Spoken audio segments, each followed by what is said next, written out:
기도할게요. 하나님 감사합니다. 오늘도 우리에게 이 하나님의 마지막 때에 계시의 말씀을 우리가 공부하며 익히며 살아가기를 원하오니 하나님 우리의 눈을 열어주시고 또 마음을 열어주시고 우리의 머리를 열어주시고 지혜를 주셔서 이 하나님의 말씀을 마지막 때의 계시를 우리가 잘 깨닫고 믿음 생활할 수 있도록 우리를 도우시고 인도하여 주옵소서. 이 요한계시를 듣는 우리 성도님들을 축복하여 주시고 하나님 은혜 가운데 살아가게 하여 주옵소서. 예수님 이름으로 기도했사옵나이다. 아멘. 자, 우리 장집사님 오셨네요. 계시록 특강한다고 해서 오셨는지 감사합니다. 한 사람 이렇게 오시니까 더 좋습니다. 자, 계시록 오늘도 보는데, 자, 일단 주제를 우리가 한번 나름대로 한번 정해볼게요. 정해보는데, 계시록은 내 백성아, 거기서 나와라. 이렇게 좀 정해봤어요. 내 백성아, 거기서 나와라. 여러분, 그럼 거기라는 데가 어딜까요?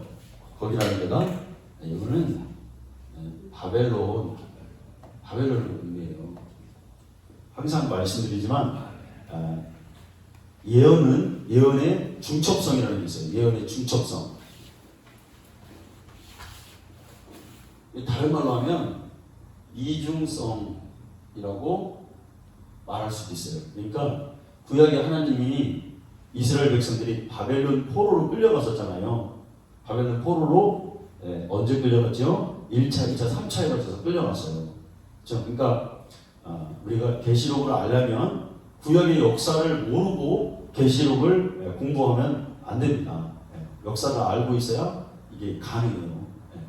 1차 한번 우리가 이제 예습 하나 치고, 왜냐면 이 모든 예언들이 계시록의 예언들이 구약에서 나와요.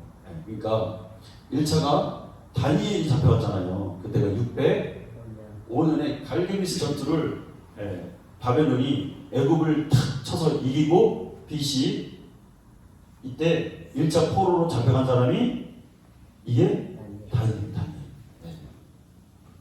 자, 2차 포로가 있었죠. BC 590 권사님 7년. 그렇죠. 권사님은 이거 잘 외우고 있으시더라고요. 그때 여기 누구예요? 이게 에스겔이 잡혀갔어요. 3차 때는 BC 587년에서 6년 사이에요. 자, 근데 이때는 예레미야. 근데 예레미야는 잡혀갔다가 도중에 풀려나요. 느부갓사라는 그 부하에게 그 도중에 풀어주잖아요. 근데 이렇게 1차, 2차, 3차에 거쳐서 바벨론에게 유다가 멸망하는데 이제 완전히 전면한 예루살렘이 함락되고 불탄 것이 여기고, 그 다음에 이제 바벨론 포로로 잡혀갔단 말이에요. 그러니까 포로로 잡혀갔는데 사람들이 이제 하나님이 70년 있다가 돌아올 거라 뭐 이제 예언서를 통해서 예레미야서 25장 막 이런 데서 예언을 해줍니다. 그런데 돌아오는데 70년이 차면 돌아올 거라고 했는데 돌아오는 데가 언제였어요? 자, 2차 귀환, 이건 포로고, 귀환은 언제였어요? 귀환 538. 자, 500 BC. 잘 써보세요.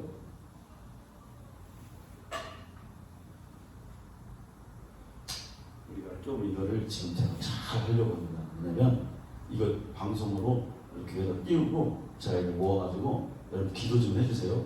계시록 책을 제가 내려고 그래요. 그래서 지금 다 준비는 돼 있는데 아주 하나님이 대박나게 해가지고 우리 지금 책 좀 많은 걸 한번 해보려고 그러고 있습니다. 그래서 잘 지금 하고 있으니까 우선 기도해 주세요. 그래서 귀한 포로고, 이거는 귀한이에요. 1차 귀한이 언제 오죠? 538년 뭐 이런데, 9년 뭐 이런데 돌아오라고.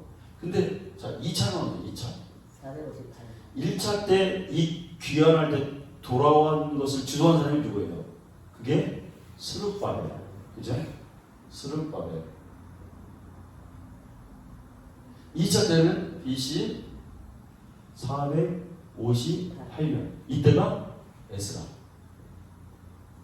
3차 때는 BC 444년. 이때는 하나님 누굴까요? 이때가 느헤미야. 네. 그러니까 성경의 모든 것들을 이 연도만 이걸 잘 알아도 이 예언서들이 잘 읽으면 쏙쏙 들어오는 거예요. 자, 그런데 이렇게 귀환을 하라고 했는데 1차 때 이 포로 기한이 몇 명 들어왔어요? 명수가 여기서 이렇게 여기 잡혀간 게 한 100만 명쯤 잡혀갔다라고 생각을 해요. 그런데 1차 포로 때 포로 기한 때 온 사람이 49,897명. 네, 성경을 에스라서를 읽어보면은 49,897명이 딱 정확히 돌아와요. 그러니까 많이 들어온 거예요? 조금 들어온 거예요? 조금 들어온 거예요. 네. 그러니까 바벨론에서 안 왔다는 얘기요. 근데 2차, 3차 이제 느헤미야나 이런 걸 읽어보게 되면 2차, 3차가 나오는데 여기 있는 사람들이 또 이제 더 적게 들어오는데 누가 들어오냐면 여기에 있었던 이 집안 사람들만 거의 들어온다 이거예요. 그 명단에 그게 확인이 되는 거예요. 그러니까 믿음을 지키는 사람들만 오는구나 이걸 딱 우리가 이제 알 수가 있는 거예요. 그럼 여기 있는 사람들은 바벨론으로 잡혀갔는데 이 사람들이 신앙이 있는 예루살렘에서 이렇게 살다가 바벨론으로 잡혀갔는데 왜 안 들어올까요? 여기 빠졌다 이거예요. 세상주의에 빠졌다 이거 한마디로. 그러니까 신앙을 잃어버렸다 이거예요. 이해가 되셨죠? 네. 그러니까 그럼 이제 바벨론에서 나와야 되는데 이게 예언의 중첩성, 이중성이라는 건 뭐냐면 구약에 그렇게 하나님이 말씀했던 바벨론에서 돌아오라고 하는 그 예언이 오늘 살아가는 이스라엘에게 말씀하신 게 아니라 오늘 이 시대를 살아가는, 그러니까 이 세상이 바로 바벨론이에요. 그러니까 계시록 18장에 가면 바벨론이 다 멸망하고 하나님 나라가 오는 거거든요. 그러니까 계시록은 내 백성아 그 바벨론에서 빠져나와라. 그러니까 바벨론에서 구분되어서 살아야 된다. 이것을 말하는 게 계시록. 이해되십니까? 그러니까 마지막 때에는 바벨론에서 허덕이면서 거기서 세상에서 빠져있는 사람, 믿음에서 탈선한 사람들이 무수히 많다. 지옥 가는 거예요. 그런데 계시록은 왜 우리에게 주시는 거냐? 뭘 깨닫기 위해서 주신 거냐? 내 백성아 거기서 나와라. 그러니까 성경에 그 에베소, 성원아, 그 다음에 버가모, 두아디라, 사대, 빌라델피아, 라오디게아. 그렇죠. 이 일곱 교회가 있는데 이거 좀 외우면 좋아요. 에서보도 사기라 외웠잖아요, 우리가. 네, 외웠는데 장로님 다 기억하시죠? 장로급식 오실 때죠. 그렇게 거기서 이제 우리가 그 교회들에서 그 교회들에게 계속 안 빠지고 나오는 그 말씀을, 그 성령이 교회들에게 하신 말씀 들어가면서 이기는 자는, 그죠? 이기는 자에게는 뭘 주고, 이기는 자에게는 생명의 멸류관을 주고, 이기는 자에게는 흰 돌판에 이름을 그 이름을 가진다면 그 비밀을 가진다마니 아무도 모른다. 그런 말씀을 이제 주시는 거예요. 그렇죠? 네. 그래서 내 백성아 거기서 나와라. 이렇게 주제를 정했어요. 자, 그래서 예언이 그때 했던 구약의 예언이 다시 오늘날 우리에게 예언의 이중성으로, 이 중첩성으로 우리에게 다시 예언이 말씀이 이루어진다. 이렇게 보시면 됩니다. 여러분, 예언이라는 것도 구약의 예언자들 있잖아요. 예언자들이 예언을 할 때 뭐 덮어놓고 야 이거 하나님의 뜻이요. 하나님이 뭐 이렇게 말씀 이렇게 하는 게 아니에요, 여러분. 다 예언은 뭐예요? 야 하나님이 과거에 이렇게 하셨던 하나님이 오늘날 너희를 이렇게 인도하실 거다. 그러니까 항상 미래적 예언은 과거에 하나님이 하셨던 일을 가지고, 그러니까 하나님의 말씀과 약속을 가지고 우리에게 적용시켜서 미래로 나가는 게 예언이에요. 네, 뭐 누구 뭐 이런 뜻이 아니라 우리가 좀 그걸 잘 알아야 되겠죠. 그러니까 예언의 이 중첩성이라는 게 아주 중요하다. 그래서 오늘 내 백성아 바벨론에서 나와라. 절대로 여러분 우리가 세상에 빠져 있으면 우리가 천국 갈 수가 없어요. 네. 여러분 죄를 두려워해서도 안 되겠지만, 자 가늠해요. 내가 가늠하고 내가 막 별짓 다 뒤에서 어떻게 천국에 갈 수 있겠어요. 네. 정말 우리가 하나님 앞에서 그런 죄에 대해서 떳떳하고 우리가 정말 거룩하게 살아갔을 때만 하나님 앞에 갔을 때, 아 하나님 그래도 내가 이렇게 살았어요. 이렇게 정도는 해야 하나님 앞에서 할 말이 있죠, 여러분. 네, 우리가 그렇게 신앙생활 하기를 원해요. 자, 계시록을 우리가 이제 보는데, 자,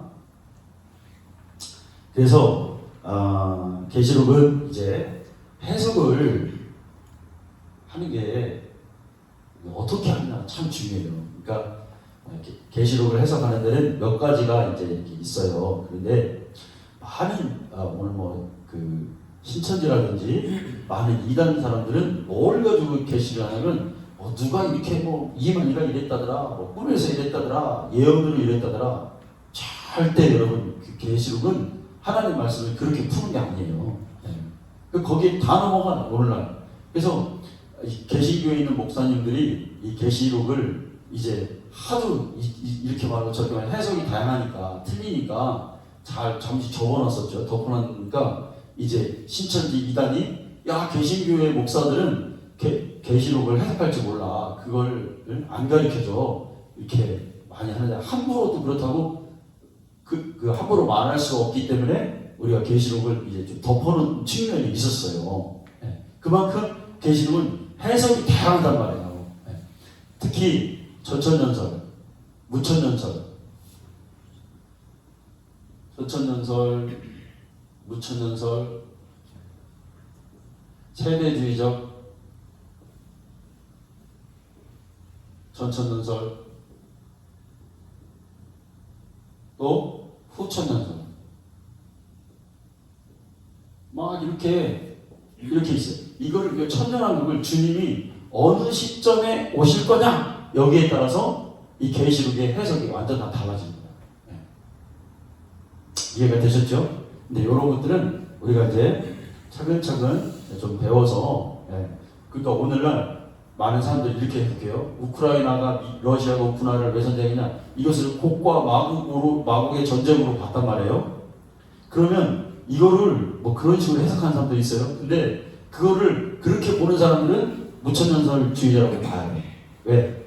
곡과 마곡의 전쟁은 천년왕국 뒤에 오잖아. 근데 지금 천년왕국이 왔어요, 안 왔어요? 안 왔죠. 근데 무천년설주의자들은 지금이 천년왕국 시대라고 본 거야. 네? 그런데 우리는 제가 성경을 이렇게 계시록을 볼 때 저는 세대주의적 전천년설로 저는 해석을 거의 그렇게 해나갈 거예요. 네. 그건 무슨 얘기냐면 휴거가 있고 주님 공중재림을 하면서 휴거가 되고 그 다음에 이제 환란이 있고 주님이 재림을 하고 천년왕국이 있고 이게 말로 하면 또 복잡해. 이게 그러니까 그렇게 한다. 이제 이렇게 우리가 이제 그렇게 보도록 하겠습니다. 그래서 성경은 반드시 뭘로 해석을 해야 되냐? 성경으로 해석을 해야 된다. 그러니까 계시록을 푸는 키워드 중에 하나는 계시록이 405절로 되어 있어요. 405절로 되어 있는데 여기에서 몇 구절이 다 구약의 말씀이냐면 몇 개가 나오냐면 676개가 676개의 그 곳에서 구약에 대해서 구약에서 있었던 말씀이 나온단 말이에요. 그러니까 거의 다 구약에서 있었던 것을 가져온다라고 봄으로 인해서 해석을 하는 게 옳단 말이에요. 그러면 안전해. 그만큼 안전하고 그만큼 담백하기도 하고 너무 좋은 거야. 저는 성경을 그렇게 해석합니다. 특별히 예언서, 이제 다니엘서. 자, 우리가 계시록에 보면은 7년 대환란이라는 말이 있을까요? 없을까요? 7년 대환란이라는 말이 없어요. 7년 대환란이라는 말이 그럼 어디서 났을까? 뭐 42달, 뭐 1260일 뭐 이렇게 나오긴 나오는데 이 7년 환란이라는 것은 계시록에 나오는 이 말씀은 그러니까 이스라엘의 시간표, 하나님이 정한 시간표는 다니엘에 나오는 70일에, 그러니까 이스라엘의 그 시간표가 70일에 하나님이 그걸 정하셨대요. 그러니까 한 일에는 우리가 얘기한 대로 7년은 7년. 그래서 69일에는 빼고 마지막 한 일에 내 환란이 이제 오는 거예요. 그러면 이 한 일에는 7년이잖아요. 그러니까 여기서 7년 환란이라는 말이 여기서 이제 파생된 거예요. 그러니까 다니엘서를 우리가 알아야 되겠어요. 멸망에 가증한 것들이 거룩한 곳에 서거든. 뭐 이런 표현들이 이제 나오는 거예요. 그래서 자, 이해되셨죠? 그래서 구약에서 이제 해야 된다. 그 다음에 인 맞는 거죠. 14만 4천. 이거 계시록 7장에도 나오고 14장에도 나오는데 14만 4천 명이 이거 해석이 잘못돼가지고 이게 또 신천지가 이걸 가지고 뭐 자기네가 신천지 들어와야 14만 4천이라고 그러잖아요. 근데 그 말이 안 되잖아. 그게 그죠? 그러니까 또 14만 4천 걔네 인구가 14만 4천이 넘었는데 그럼 뭐냐? 그러니까 하나님 좀 그 수를 또 늘렸다는 거예요. 막 늘렸다 줄였다 하는 거예요. 막 14만 4천. 그렇게 하면 해서 안 돼요. 그렇게 하는 게 아니라 그러니까 뭔가 조건 이거는 하나님의 어떤 구원받은 무한대의 숫자를 의미하는 거예요. 그래서 이것도 어디 있을까요? 그러면 이런 말씀은 에스겔서 가야죠. 에스겔서 9장에 가면 인자야 먹에다가 먹을 차고 이마에 표시가 안 된다면 다 죽여버려요. 거기에서 해석이 나와야 돼. 그러니까 구약에서 해석을 할 수밖에 없어. 계시록 12장 그쪽에 가면은 막 10뿔 달린 목은 7개고 10뿔 달린 뿔이 10개인 짐승이 나와요. 그 짐승 10뿔 머리 7 이런 것들도 옛날에 제가 한번 맛배기로 해석을 해준 적이 있어요. 어디에 있어요? 이게 다. 이 다니엘서에 다니엘서에 이렇게 뿔과 머리를 딱 대보면은 이게 딱 계시록이 나오는 거예요. 그러니까 계시록에는 이게 있구나. 그러니까 요한계시록을 해석하는데 정말 이런 뭐 10뿔 이게 막 무슨 뭐 짐승이 나타나서 적그리스도 어떤 사람은 적그리스도를 누구라고 보냐면 트럼프를 적그리스도로 또 그러면은 뭐 길지 아닐지는 사실 모르는데 우리가 그거를 못 박아버리면 안 돼요. 알지도 못하는데 뭐 트럼프가 그거를 어떻게 보면 트럼프는 지금까지 막 성경 들고 하나님 믿어야 된다고 뭐 물론 그 속은 개인적으로는 경건한지 아닌지 거룩한지 아닌지 잘 모르겠지만 대외적으로는 친 하나님 편이에요. 친 이스라엘이에요. 지난 시간에 우리 이거 제가 설명드렸죠. 그러니까 이런 해석을 구약 성경을 갖다가 우리가 잘 보지 않고 성경을 해석하게 되면은 다 오류가 나요. 이렇게. 그러니까 가장 안전한 것은 뭘 통해서? 성경을 통해서 해석이 가능한 거예요. 지난 시간에 이스라엘이 하나님의 시간표다 이렇게 얘기했어요. 그랬는데 여러분 우리가 왜 마지막 때 계시록을 우리가 공부하면서 이스라엘을 왜 주목해야 됩니까? 굉장히 중요해요. 이게 이거 모르면 큰일 나는 거예요. 왜? 여러분 자 대체신학 이거 제가 여러 번 말씀해 드렸어요. 대체신학이 뭐죠? 대체신학이 그러니까 하나님이 구약에서 이스라엘을 예언했어요. 축복의 말씀을 줬어요. 그런데 이 축복의 말씀을 이스라엘을 줬는데 우리가 보니까 이스라엘은 이제 하나님께 저주받아서 예수님을 거부하고 십자가에 못 박여서 죽였으니까 이제 하나님의 축복이 이 사람들에게 다 막혔다. 그래서 이 사람들이 이제 끝났고 우리 예수님을 믿는 이방인 교회 우리가 바로 구약의 이스라엘이다. 라고 해석하는 거였어요. 이거를 대체신학이라고 하는 거예요. 이스라엘을 대체했다 그래서 대체신학이라고 하는 거예요. 이해가 됐죠? 그런데 최근에 보니까 1948년 5월 14일 이스라엘이 건국을 합니다. 건국을 해서 이렇게 딱 보니까 아니야.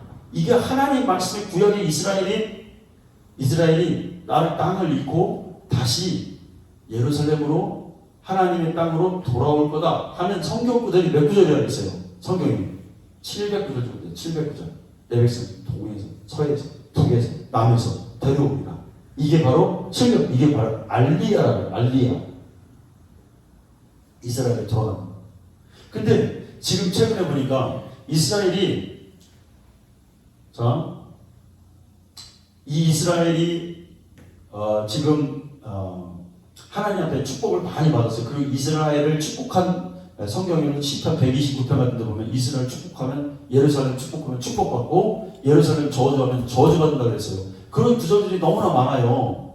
그러니까 성경 말씀대로 우리가 대체신학을 이제 이거는 우리가 믿으면 안 되는 거예요.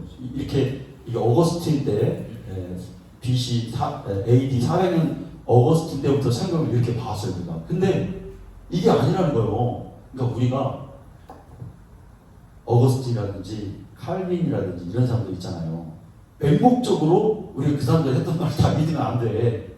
성경을 믿어야 되는 게 확실해졌단 말이에요. 아멘죠? 네. 그래서 이스라엘은 이스라엘이야. 그대로 이루어져. 그래서 이스라엘을 축복한 나라 영국과 미국이 복을 받아요. 제가 얘기 드렸죠. 싱가포르이 복을 받아요. 이스라엘과 축복하고 이스라엘 때려 했더니 리칸드라는 사람이 나타나서 이스라엘 군대 조직 그대로 하고 이스라엘하고 친이스라엘 복을 받았어요. 우리나라 박정희 대통령이 이스라엘을 거리를 뒀어요. 그러니까 죽어요. 노무현 대통령이 인권 때문에 이스라엘이 지금 팔레스타인을 막 공격하잖아요. 어제 또 신문 보니까 뉴스 보니까 또 나오더라고. 팔레스타인이 이스라엘로 미사일을 보내니까 여기는 이스라엘 애들이 10배로 받고 미사일로 쏴버린다니까.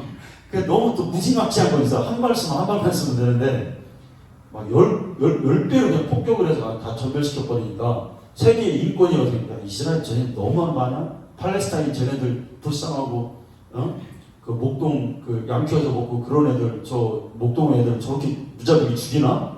네. 그런데 세계 여론이 다 이스라엘을 미워요. 그때 최고 피크가 언제냐면 노무현 대통령 때예요. 그래서 노무현 대통령은 민권 대통령이라 이스라엘을 멀리합니다. 죽어요.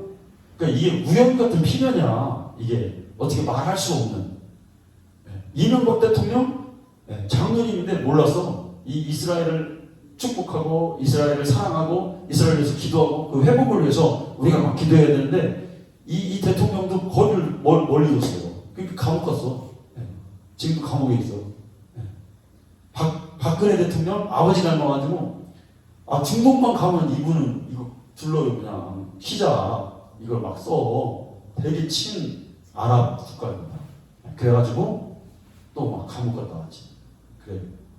윤석열 대통령 어떻게 하나 모르겠는데 우리 그러니까 기도의 포인트가 뭐냐면 기도의 포인트가 이스라엘을 축복하는 거예요, 여러분. 근데 인권이다 뭐 해가지고 믿는 사람들도 모르고 이스라엘 저거 나쁘다 이렇게 보면 큰일 나는 겨. 여러분 우리 교회는 이스라엘을 축복합시다. 그래가지고 제가 이제 가만히 생각해봤어요. 제가 아는 분들 중에서 누가 성지순례 갔다 왔더라? 내가 그것도 한번 생각해봤어. 그러니까 진짜로 성지순례 갔다 온 애들이 다 축복받은 느낌이 드는 거야.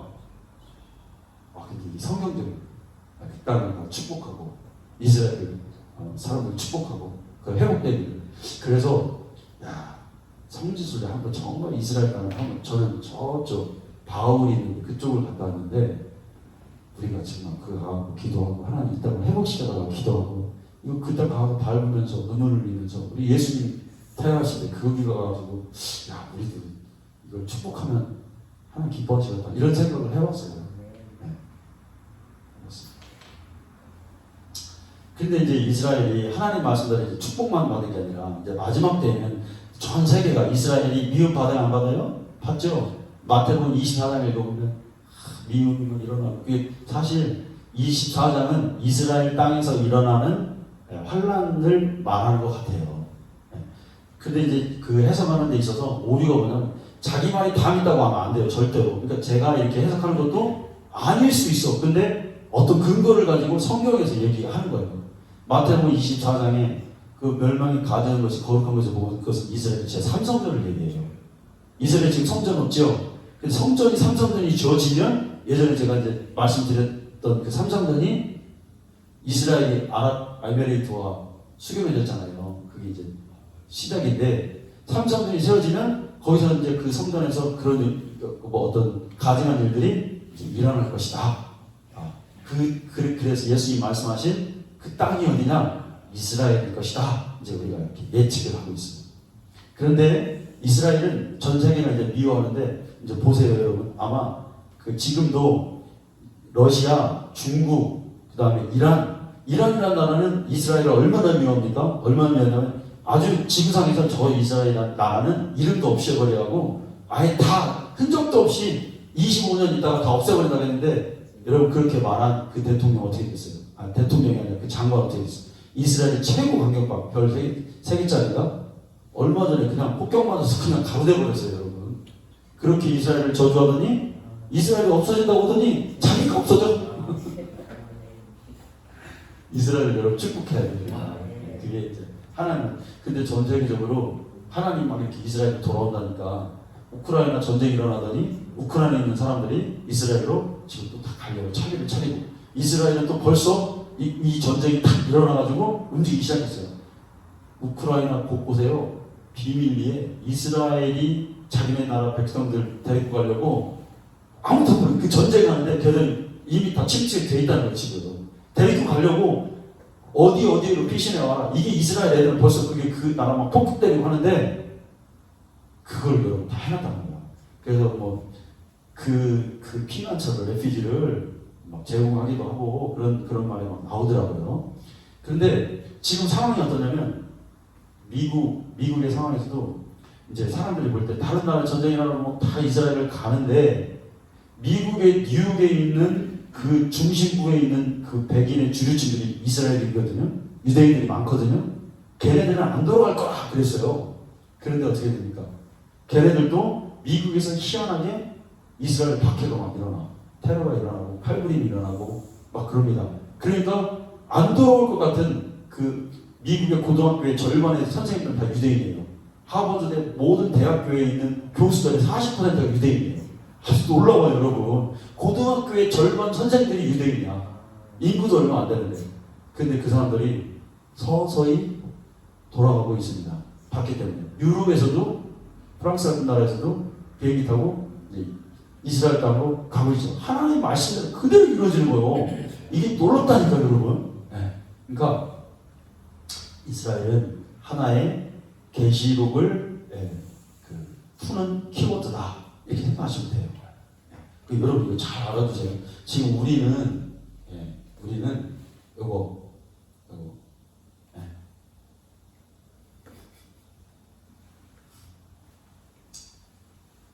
대체 신학을 우리 권사님들 아까 권사님들이 여러 수요일 오셔가지고 하는데 이런 거 얘기해 우리 권사님들이 너무 좋아하셔요.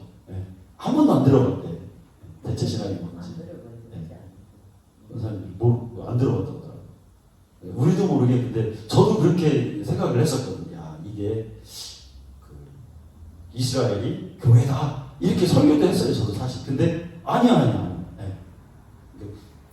그걸 이제 발견했으니까 빨리 수정을 해서 이스라엘을 축복하는 걸로 우리가 가야 됩니다. 가끔 이스라엘을 위해서 기도해 주세요. 하나님 저 땅 회복시켜 주세요. 그리고 성지순례 하나님 저 땅 가서 우리 이스라엘 축복하고 싶어요. 여기서 하는 것보다 저 땅 가서 하고 싶어요. 기도해서 우리 갑시다, 여러분. 작년에 가요, 우리 한번 계획해가지고 얼마나 좋아. 아이고 인생 뭐 있어요, 여러분. 돈 뒀다가 뭐 할 거예요. 거기 성지순례 가고 축복받고 그래야지. 우리 동기들 중에서 이스라엘에 갔다 온 애들이 가만히 보니까 다 축복을 받았어. 이상하게.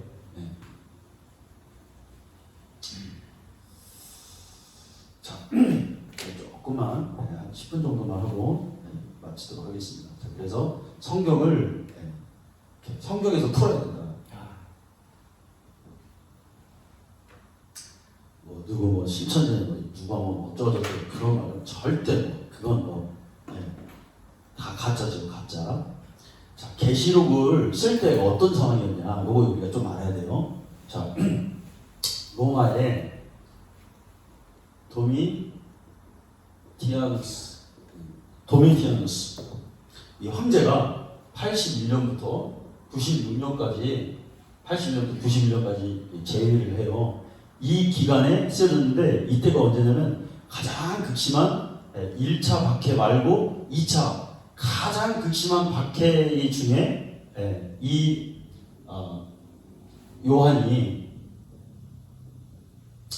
90년에서 96년 요 사이에 계시록을 썼다 이렇게 보는 거예요. 어디서 썼을까요, 여러분? 장소가 어딜까요? 반모섬이죠, 반모섬. 반모섬은 어디냐면 여기도 또 우리가 또 가야 돼. 여기도 진짜 이 반모섬은 가기도 정말 어려워요.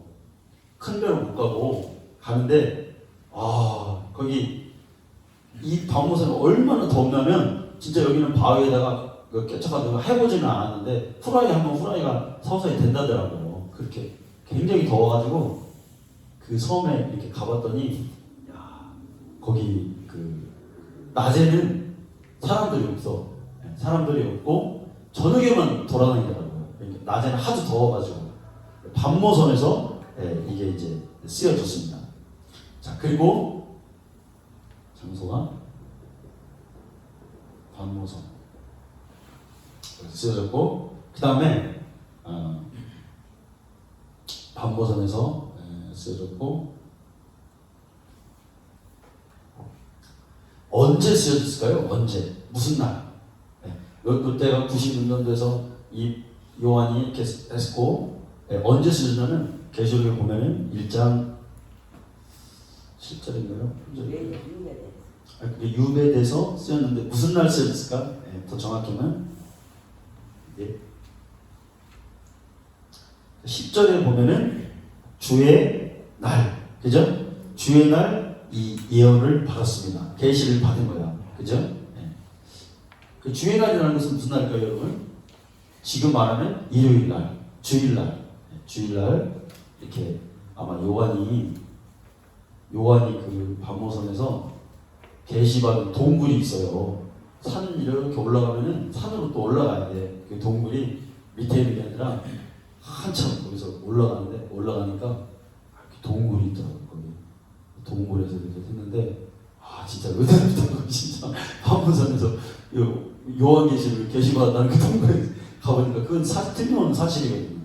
이 반모섬이라는 데 옛날부터 채석장이 있었어요. 그래서 돌길 한 그런 거죠. 그러니까 아주 이 노사도를 90살 막 유일하게 요한만 예수님의 제자 중에서 죽임을 당하지 않은 재수명으로 죽었어요. 근데 그 죽음 그때까지 아주 우리가 알기로는 여기로 끌고 간 이유가 뭘까? 이 채석장이 이렇게 반모섬이 굉장히 멀거든요.